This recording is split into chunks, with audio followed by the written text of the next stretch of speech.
Hello, আমি স্নিগ্ধা।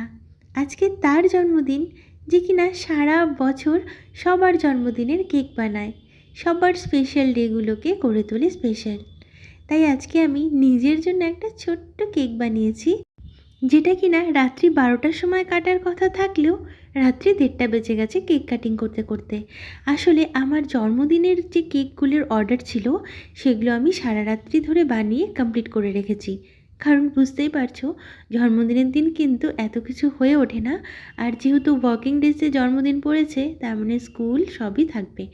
তো যাই হোক, ঘুম থেকে উঠে আমি স্নান ধান সেরে একটু আমার গোপু সোনাকে দেখে আসার পরে রেডি হয়ে নিচ্ছিলাম। আসলে জন্মদিনের সকালটা ঠাকুর পুজো দিয়ে শুরু করলাম, আর তারপর কিন্তু কেক ডেলিভারি করতে চলে গেছিলাম। কেক ডেলিভারি করে আমি চলে যাব সিধা স্কুলে।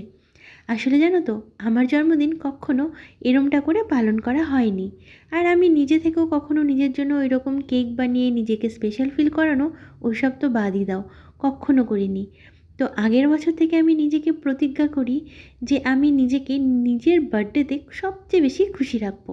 কারণ আমরাই আলটিমেট নিজেকে সবচেয়ে বেশি খুশি রাখতে পারি। আর এই যে স্কুলে দেখো, কত আয়োজন করেছিল, সবাই কত খুশি যে আমার বার্থডে সেলিব্রেট করছে।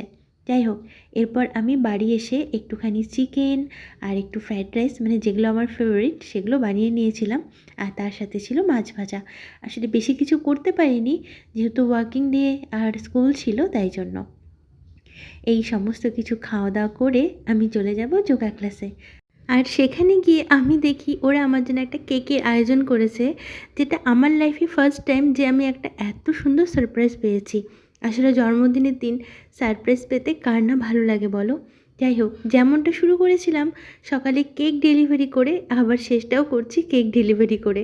মানে আবার একটা অর্ডার এসছে আর তার বাড়িতে গিয়ে কেকটা দিয়ে আসলাম, তারপর বাড়িতে ছোট্ট একটা আয়োজন হলো। আর ফাইনালি রাতের বানানো কেকটা কেটে জন্মদিন এই বছরের মতো সমাপ্ত হলো। টাটা।